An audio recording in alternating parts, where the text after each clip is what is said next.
Shalom Bapak Ibu Saudara, selamat berbakti kembali hari ini di rumah Tuhan. Kita bersyukur masih diberi kesempatan untuk beribadah. Saya undang Bapak Ibu Saudara untuk bangkit berdiri, kita akan masuk hadirat Tuhan. Kita akan angkat pujian Yesus, Kau sungguh baik.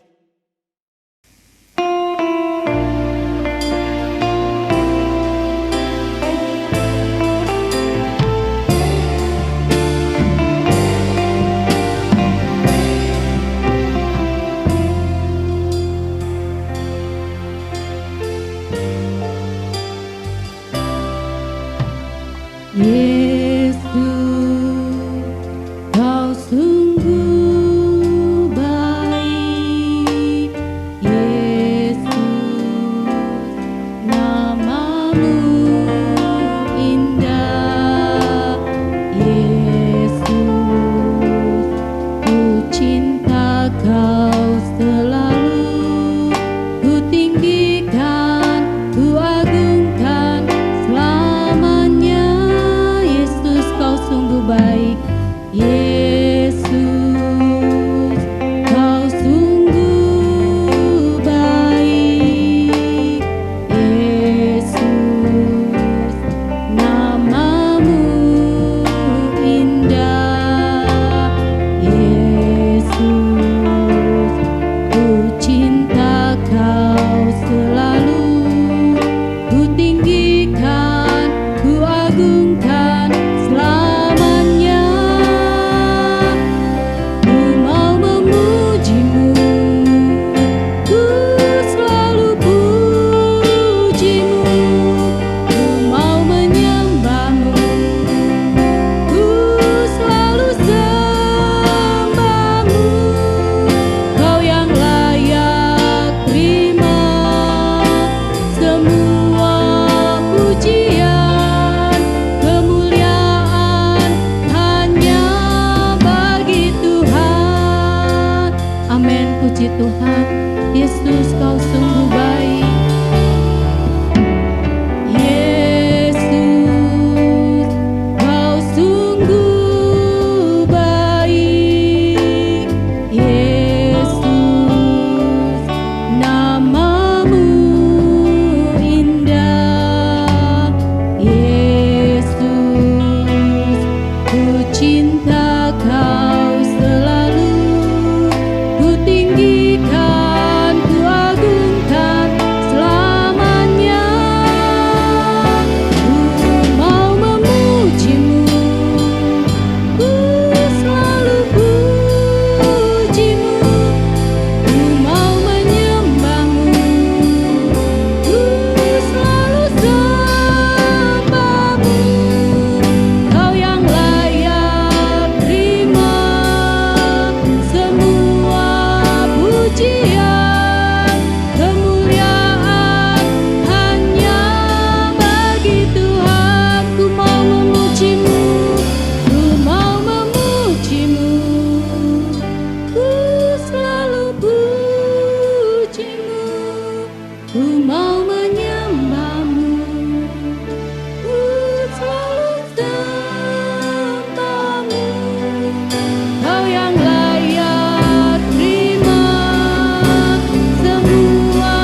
bersyukur. Terima kasih. Segala pujian, hormat, kemuliaan hanya bagi Tuhan. Karena hanya Engkau yang layak kami tinggikan dan kami agungkan. Kami bersyukur Tuhan hari ini boleh ada di tempat ini. Semua bukan karena kekuatan kami, tetapi kami boleh hadir. Kami boleh beribadah hari ini karena anugerah yang daripada Tuhan. Terima kasih buat perkenanan-Mu di dalam hidup kami. Itu merupakan satu kasih karunia yang begitu besar di dalam hidup kami. Terima kasih buat kasih setia Tuhan, penyertaan Tuhan, kebaikan Tuhan yang tidak pernah habis di dalam hidup kami. Hari ini Tuhan, kami bersyukur masih diberi kesempatan beribadah, diberi kekuatan yang daripada Tuhan. Kami mau beribadah, kami mau memuji-Mu, kami mau mendengar firman-Mu. Tuhan, Kau sendiri yang memimpin ibadah kami dari awal, pertengahan, sampai pada akhirnya. Kami percaya hadirat Allah ada di tengah-tengah kami, baik kami yang beribadah di gereja maupun kami yang beribadah secara online di rumah. Kami tahu ada Tuhan yang selalu bersama dengan kami. Kami mau beribadah hari ini, kiranya sukacita, damai sejahtera-Mu memenuhi setiap hati kami. Terima kasih Tuhan Yesus yang baik, kami serahkan ibadah kami ini ke dalam tangan Tuhan. Hanya di dalam nama Tuhan Yesus kami berdoa dan mengucap syukur. Haleluya, amin. Mari Bapak Ibu kita masuk hadiratnya dengan penuh pujian.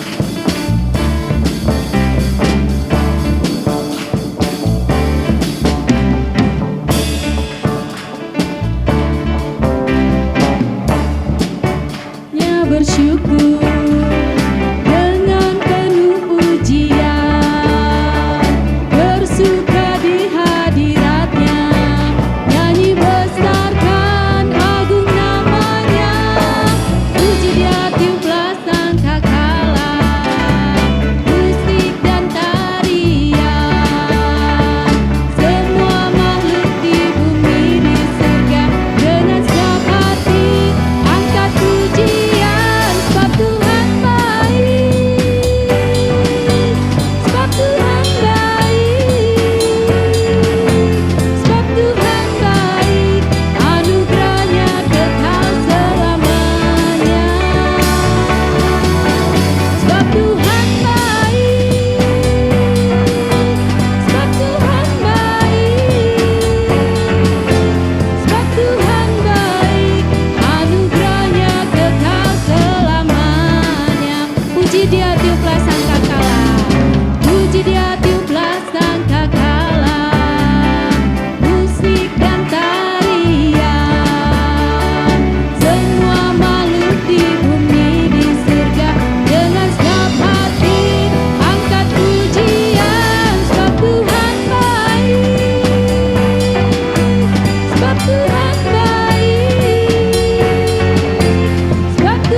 Tuhan Tuhan.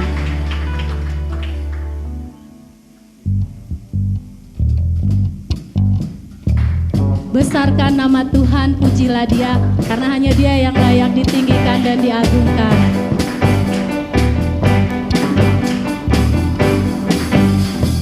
Besarkan nama Tuhan,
Amin, puji Tuhan. Jiwa kita ditebus olehnya karena dialah satu-satunya jalan keselamatan di dalam hidup kita. Tidak ada yang seperti dia di dunia ini, hanya Tuhan Yesus satu-satunya jalan keselamatan. Mari Bapak Ibu Saudara siapkan hati kita untuk mendengarkan firman Tuhan. Kita akan angkat pujian ini, tiada yang seperti Engkau, begitu mengasihi Bapak Ibu Saudara dan saya.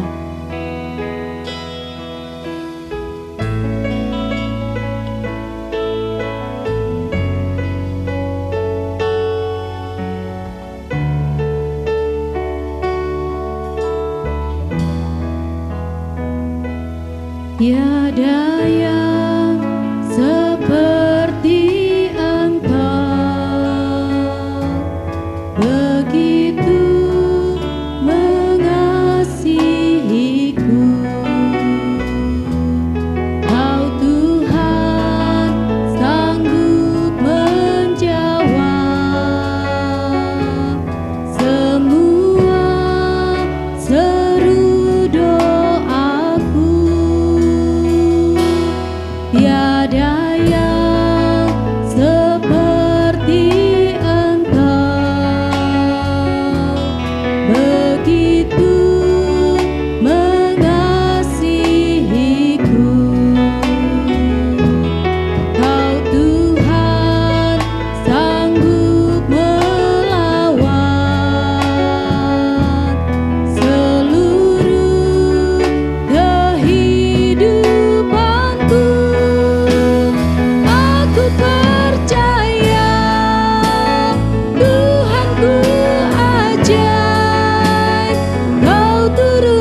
Bapa, kami bersyukur punya Allah yang hebat seperti Engkau.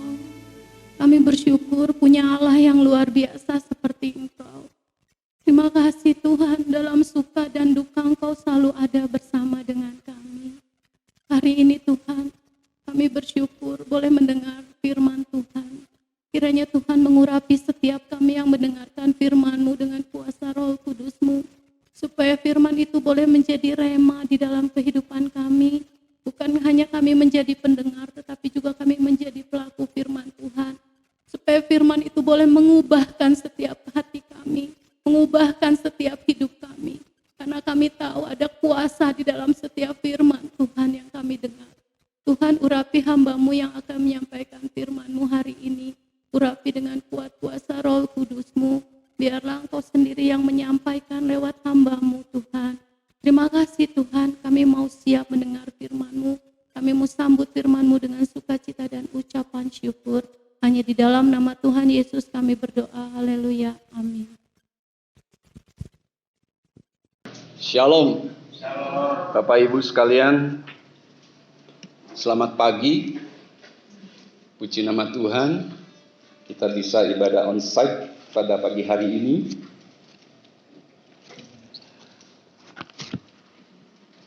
Mari Bapak Ibu, kita akan mendengarkan firman Tuhan. Tema firman Tuhan pagi hari ini, kemurahan hati dan kasih. Ada seorang nenek yang naik bus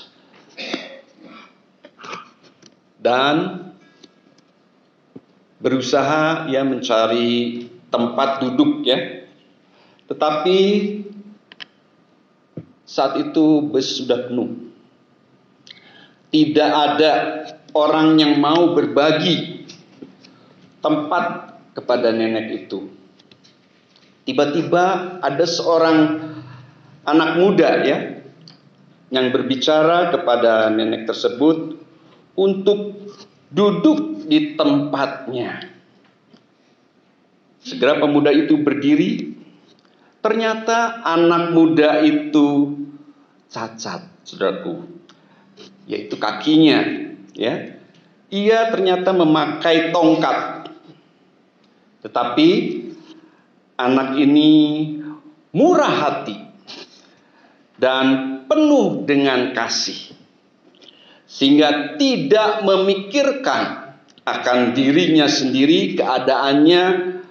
Meskipun kakinya cacat, dia pakai tongkat, tetapi dia berbagi kepada nenek itu, sehingga nenek itu dapat duduk tempat yang dia perlukan pada saat itu. Saudaraku sekalian, kemurahan hati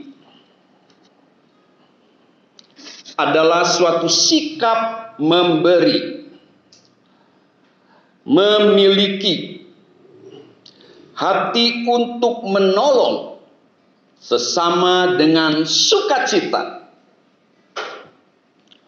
Orang yang murah hati tidak tergantung akan keadaan, apakah ia kaya atau miskin. Tetapi dia dapat menolong orang lain apapun keadaannya dengan penuh sukacita. Jadi ada sifat kasih di dalam kemurahan hati. Dalam 1 Korintus 13 ayat yang ke-14, ayat yang ke-4a. Kasih itu sabar. Kasih itu murah hati. Ia tidak cemburu. Ayat ini menyatakan salah satu sifat dari kasih adalah murah hati. Kasih itu begitu penting, saudaraku sekalian mudah mengucapkan tetapi sulit untuk mempraktekkannya. Banyak orang berbicara kasih, tetapi sikap hidupnya tidak memiliki kasih. Mari kita akan sama-sama memeriksa di dalam Injil Lukas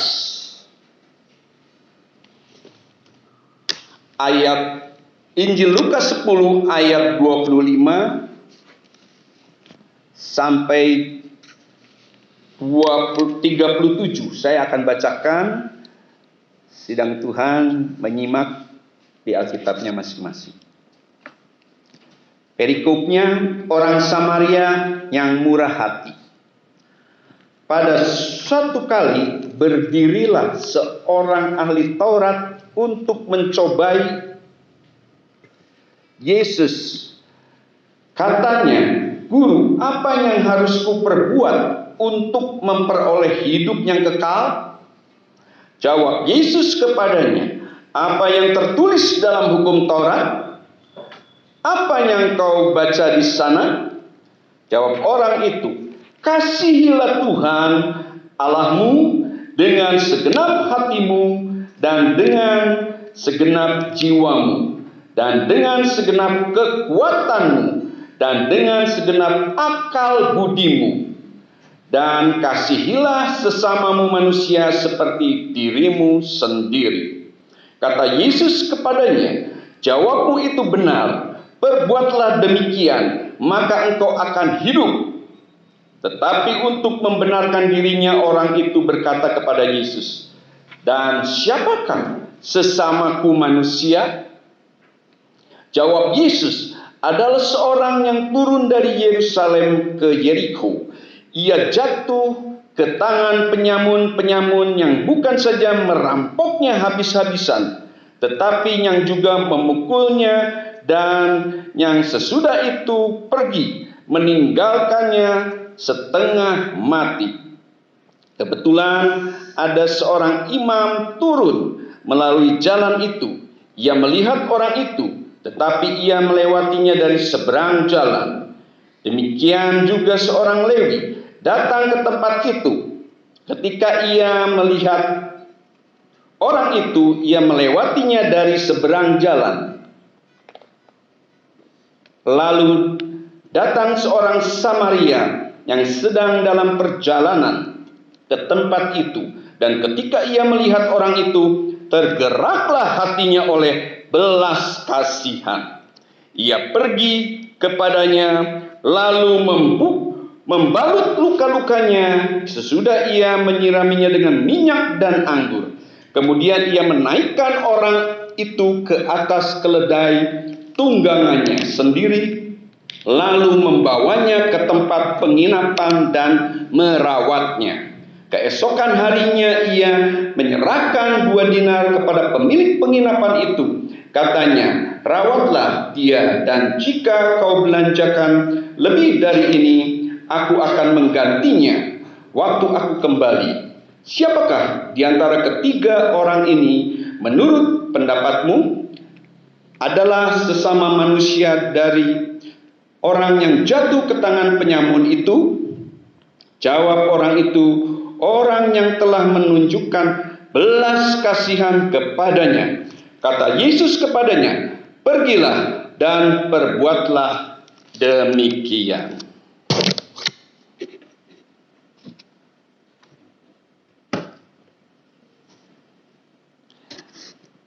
Ya, saudaraku, tentang perumpamaan orang Samaria yang murah hati yang tadi kita sudah baca bersama. Yang pertama yaitu ada seorang ahli Taurat yang datang untuk mencobai Yesus. Ia bertanya, apa yang harus diperbuatnya untuk mendapat hidup yang kekal? Tentu ini suatu hal yang baik, karena ahli Taurat ini ingin mengetahui tentang hidup yang kekal. Tetapi ternyata motivasinya dari ahli Taurat itu tidak baik. Karena dikatakan untuk mencobai Yesus. Kalau Tuhan Yesus dapat menjawab, maka ahli Taurat ini bisa berkata bahwa apa yang diajarkan Tuhan Yesus, yang diperkatakannya itu tidak benar.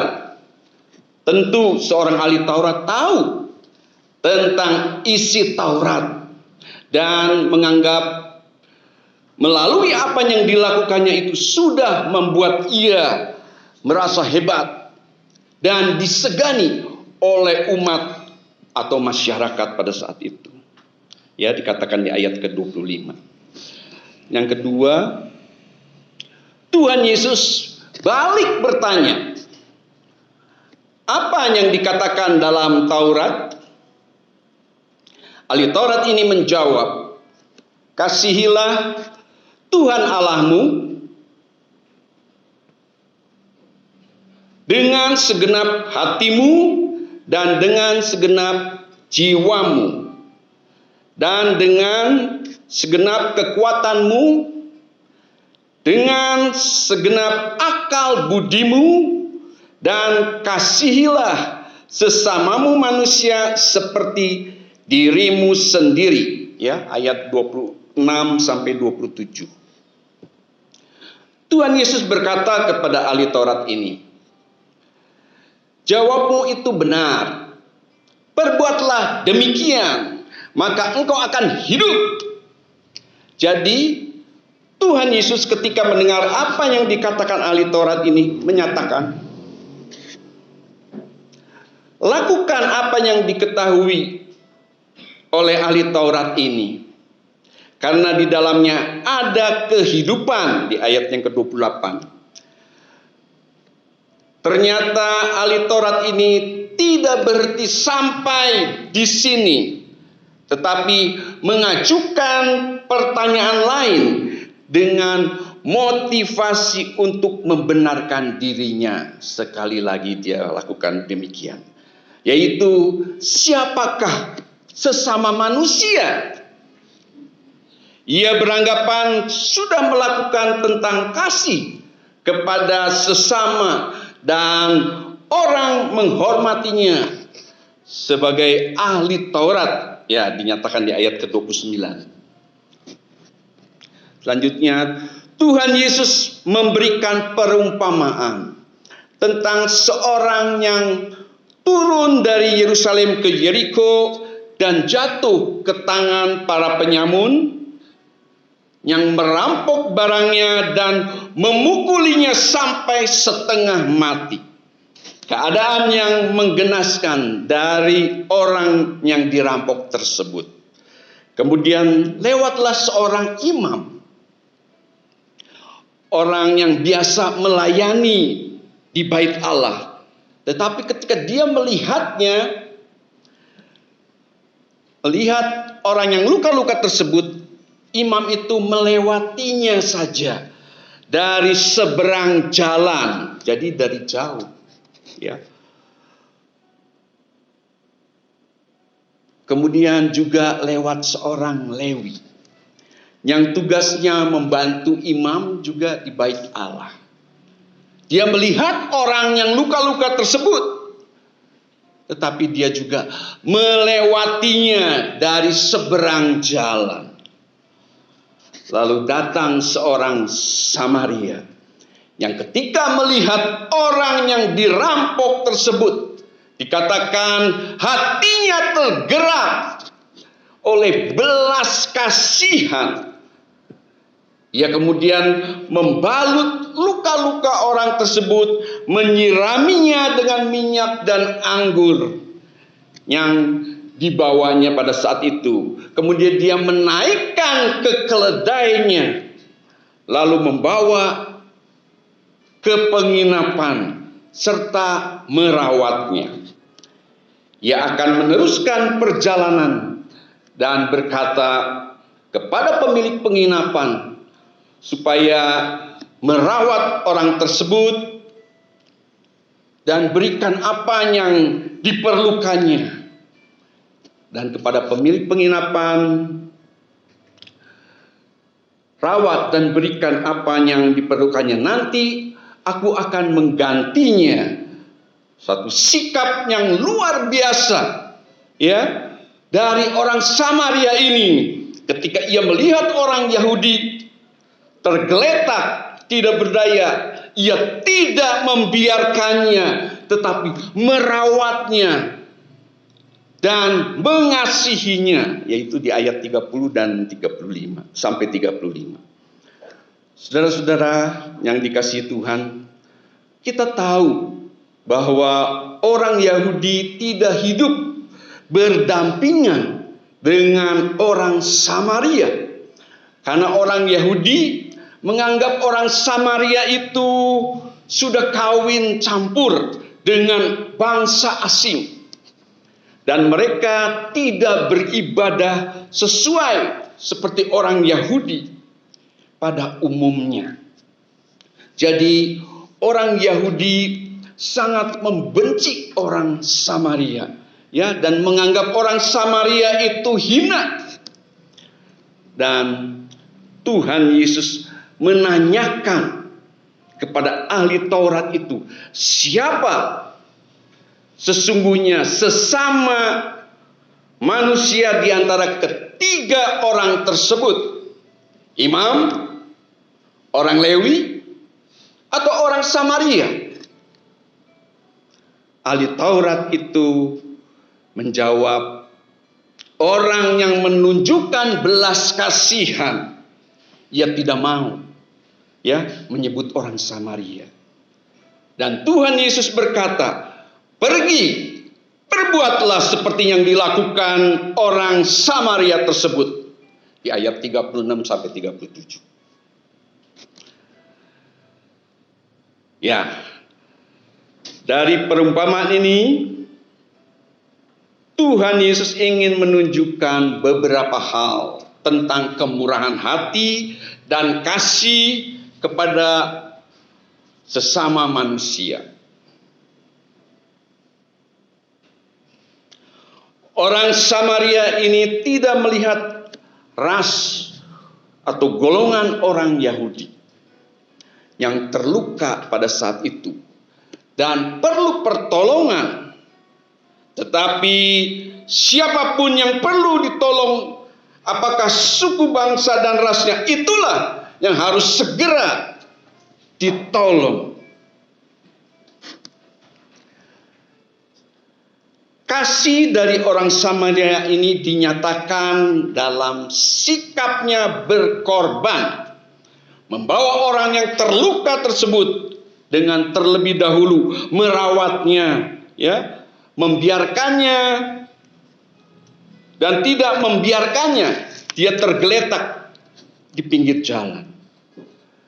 Kasih orang Samaria ini dipraktekkan dengan tindakan kepada orang Yahudi yang dirampok itu, yang tergeletak dan sudah setengah mati itu. Imam dan orang Lewi yang biasa ada di bait Allah, tetapi tidak melakukan apa yang dikatakan dalam hukum Taurat.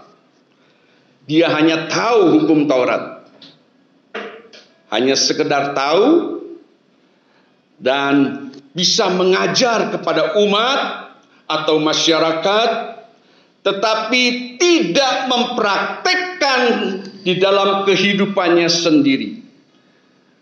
Sehingga tidak heran Tuhan Yesus pernah berkata, mereka seperti kuburan yang dilabur putih di luarnya, sebelah luarnya bersih, tetapi di dalam kuburan itu penuh dengan tulang belulang dan berbagai jenis kotoran.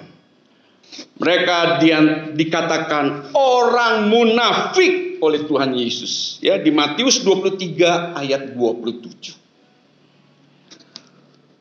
Saudara-saudara yang dikasihi oleh Tuhan, orang Samaria ini yang menggambarkan Tuhan Yesus yang sangat mengasihi manusia, mengasihi saudara dan saya, sehingga ia rela datang ke dunia ini berkorban, mengorbankan nyawanya untuk semua manusia di dunia ini. Tuhan Yesus menerima manusia apa adanya. Tidak melihat orang tersebut, apakah dia kaya, ataukah dia miskin. Apakah orang yang terpandang berkedudukan, atau orang bodoh, orang pandai, atau orang yang berpendidikan. Kasih Yesus dinyatakan kepada semua manusia. Ia mati bukan hanya untuk segolongan orang saja, tetapi untuk semua manusia di muka bumi ini. Tuhan Yesus tidak pernah melihat dari suku bangsa mana, apa rasnya manusia di dunia ini. Tuhan Yesus cinta segala bangsa. Ya, seperti nyanyian sekolah minggu yang suka dinyanyikan. Kita semua juga sebelum percaya kepada Tuhan Yesus adalah orang-orang yang dirampok oleh dosa, terbelenggu, tertindas oleh dosa. Rohnya mati. Kesudahannya adalah kebinasaan dan maut. Tetapi bersyukur kepada Tuhan Yesus, seperti orang Samaria yang murah hati, datang menolong, berkorban, bukan untuk, tidak dengan anggur dan minyak, seperti orang Samaria itu dalam perumpamaan tadi, tetapi dengan darahnya sendiri Tuhan Yesus mengorbankan semuanya. Melalui disalib di Golgota, mati menebus dosa manusia. Oleh karena itu, ketika kita percaya, bertobat, dan menerima Yesus sebagai Tuhan dan Juru Selamat kita secara pribadi, maka hidup kita diubahkan. Ya, saudaraku sekalian, kita dibebaskan dari belenggu dosa. Karena Tuhan sudah menyediakan bagi orang percaya, yaitu kemuliaan yang Tuhan akan berikan bagi kita semua orang yang percaya. Bukan itu saja, Roh Kudusnya juga tinggal di dalam hati saudara dan saya. Dan dia ada di dalam kehidupan kita sebagai orang percaya. Roh Kudus itu menyertai kita sampai kita kelak bertemu muka dengan pencipta kita di suatu hari kelak. Mari, saudara yang dikasihi Tuhan, kita akan menanggapi kasih kemurahan Tuhan dengan satu, mengasihi sesama manusia seperti diri sendiri. Tanpa memandang golongan, kita sudah diberkati. Kita harus menjadi berkat bagi sesama saudara kita. Juga pada masa yang sulit saat ini. Ya, masa pandemi saat ini, ada banyak orang perlu pertolongan. Lakukan apa yang bisa kita lakukan dengan harta kita, dengan tenaga kita, dengan waktu kita, doa-doa kita, dan berbagai hal yang bisa kita lakukan. Yang kedua, mengasihi sesama harus dimulai dengan mengasihi Allah terlebih dahulu, dengan segenap hati kita, jiwa kita, kekuatan kita, dan akal budi kita. Bangun relasi yang intim dengan Tuhan, mulai lewat doa kita, lewat kita memuji dan menyembah Tuhan, baca firman Tuhan, dan saat pagi hari ini kita bisa beribadah secara onsite. Rekan-rekan yang lain yang tidak bisa sempat hadir, dia bisa menyaksikan juga rekaman ibadah ini secara online pada setiap hari Minggu. Adakan persekutuan pribadi dengan Tuhan. Tidak mungkin kita bisa mengasihi sesama kita tanpa kita mengasihi lebih dahulu Tuhan kita yang hidup. Yang ketiga, jangan hanya hafal ayat firman Tuhan, tapi tidak mempraktekkan firman Tuhan itu di dalam kehidupan kita. Kalau kita melakukan hal demikian, kita dikatakan seperti ahli Taurat, orang Farisi, yang dikatakan oleh Tuhan Yesus adalah orang-orang yang munafik. Mari kita merenungkan firman Tuhan pada pagi hari ini. Sebagai kesimpulannya, yang pertama, kemurahan hati adalah praktek kasih yang kita lakukan sebagai orang percaya. Yang kedua, kasih kepada sesama dimulai dengan mengasihi Tuhan dengan segenap hati, jiwa, kekuatan, dan akal budi kita. Ketiga, kasih berarti menerima sesama manusia tanpa memandang suku dan ras atau golongan, seperti Tuhan Yesus yang menerima semua orang apa adanya. Ya, yang tadi saya katakan, Yesus cinta segala bangsa. Jadi tidak membeda-bedakan. Mari kita mau seperti Tuhan Yesus. Yang keempat, Tuhan Yesus adalah teladan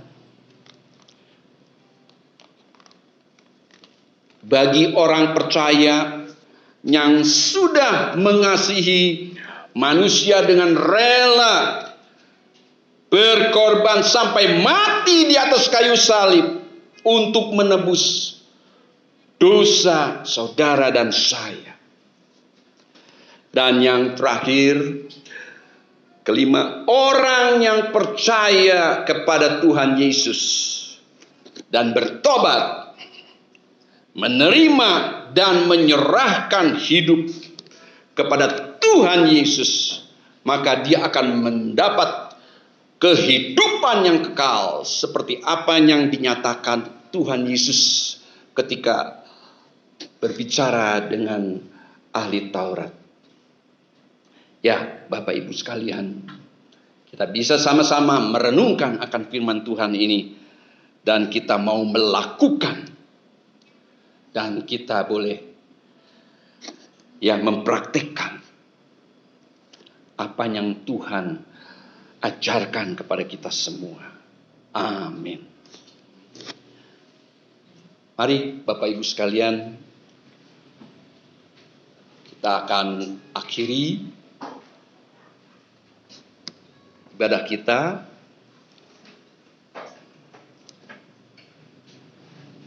Kita akan sama-sama bangkit berdiri untuk masuk di dalam doa. Bapa Surgawi, kami bersyukur, berterima kasih kepadamu. Engkau sudah berkata-kata lewat kebenaran firman Tuhan pada pagi hari ini kepada jemaat yang saat ini bisa ibadah onsite, maupun kepada jemaat nanti yang akan melihat lewat rekaman yang ditayangkan secara online. Yang ada di rumah, mereka semua juga merasa diberkati lewat kebenaran firman Tuhan. Terima kasih Tuhan, kiranya teladan yang indah akan kasih-Mu ya Tuhan kepada kami semua, untuk kami mau mentaati, melakukan apa yang Tuhan perintahkan. Bahkan juga lewat hukum-hukum firman Tuhan untuk kami terlebih dahulu mengasihi Engkau seperti yang biasa dilambangkan dengan salib, yaitu kami harus horizontal berhubungan dengan Tuhan terlebih dahulu, mengasihi Engkau dengan sepenuh hati kami, dengan segenap hati kami, dengan segenap jiwa kami dan kekuatan kami, bahkan akal budi kami. Setelah itu kami mau mempraktekkan kasih dengan garis horizontal, yaitu sesama manusia. Mari Bapa, kuatkan kepada kami semua ya Tuhan, Roh Kudus sendiri yang berkata-kata berbicara kepada kami semua. Terima kasih ya Tuhan, sehingga apa yang sudah dinyatakan lewat kasih-Nya, perumpamaan daripada orang Samaria yang murah hati dan kasih itu dapat juga dipraktikkan dalam kehidupan kami. Ya Tuhan, terima kasih ya Bapa, Kau memberkati kami semua, saudara-saudara yang bisa datang ibadah onsite. Tuhan, Kau mengetahui mungkin saat-saat ini Kau mengetahui keadaan kami satu persatu. Tuhan, kiranya pulihkan bila mana kami mengalami hal-hal yang tidak baik di dalam kehidupan kami ya Bapa, supaya kami boleh peduli kepada sesama manusia, kepada sesama kami ya Tuhan. Terlebih lagi pada saat-saat pandemi COVID-19 ini ya Tuhan, banyak orang yang ada di dalam kesulitan, yang perlu pertolongan. Tuhan, kiranya Kau menggerakkan hati kami ya Bapa, supaya kami boleh mempraktekkan kebaikan hati, kemurahan hati, dan kasih itu ada di dalam hidup kami. Dan kami mau berbagi, bahkan menjadi berkat kepada sesama kami. Terima kasih ya Tuhan, terima kasih ya Bapa. Kami berdoa buat rekan-rekan saudara kami yang lainnya yang mungkin terganggu kesehatannya. Bapa, kiranya Engkau memberikan pemulihan, Engkau menjamah pada pagi hari ini, memberikan kesembuhan, sehingga pada saat mendatang mereka dapat kembali bersekutu bersama-sama dan juga dapat datang dalam ibadah secara onsite. Terima kasih ya Bapa. Kami serahkan segenap kehidupan rumah tangga demi rumah tangga, yang bekerja, yang berusaha, yang berdagang. Tuhan, limpahkan berkat-Mu bagi anak cucu kami yang sekolah, yang studi. Tuhan, mungkin saat ini masih ibadah, masih secara online, mereka mendapatkan pelajaran ya Tuhan. Kiranya Engkau menolong bagi guru-guru dan juga orang tua kami yang membimbing anak-anak yang ada belajar di rumah, supaya mereka melakukannya dengan baik. Terima kasih ya Bapa, sehingga apa yang dikerjakannya boleh berhasil. Nama Tuhan selalu dipermuliakan. Terpuji nama-Mu ya Bapa. Kami juga berdoa tetap bagi negara kami Indonesia ya Tuhan. Kiranya Engkau memberikan kekuatan bagi Bapak Presiden Jokowi serta wakilnya dan juga staf pemerintahan, kementerian ya Tuhan, setiap lembaga ya Tuhan. Kau memberkati, memakai mereka semua ya Tuhan, untuk melakukan yang terbaik ya Tuhan untuk bangsa kami yang sungguh saat ini perlu pertolongan ya Bapa. Kiranya Kau menolong, memulihkan, mungkin ada yang sedang dirawat karena terpapar akan virus corona.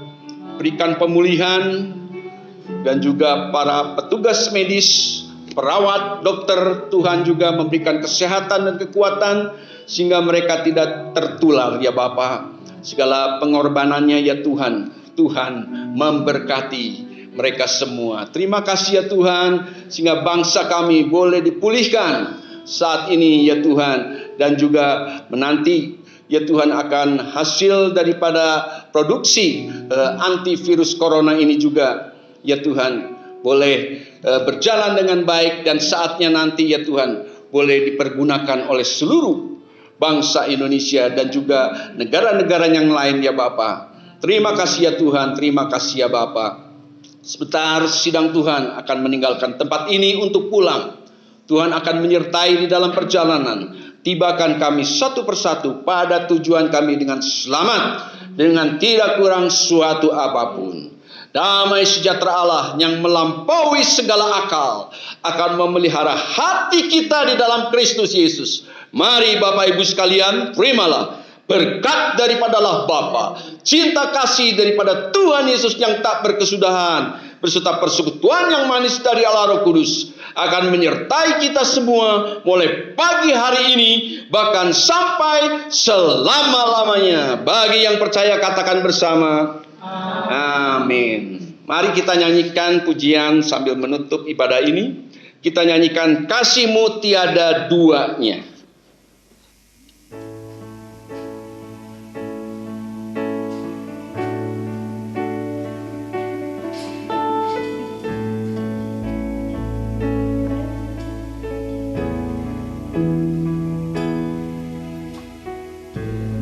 Pernah ada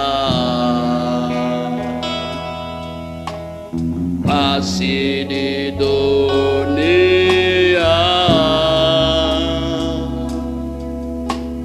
sanggup menerima diriku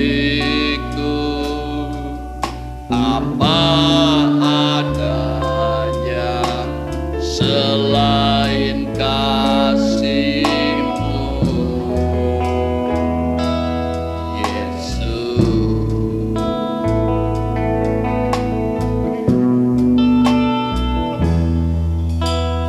Takkan ada lagi kasih seperti ini.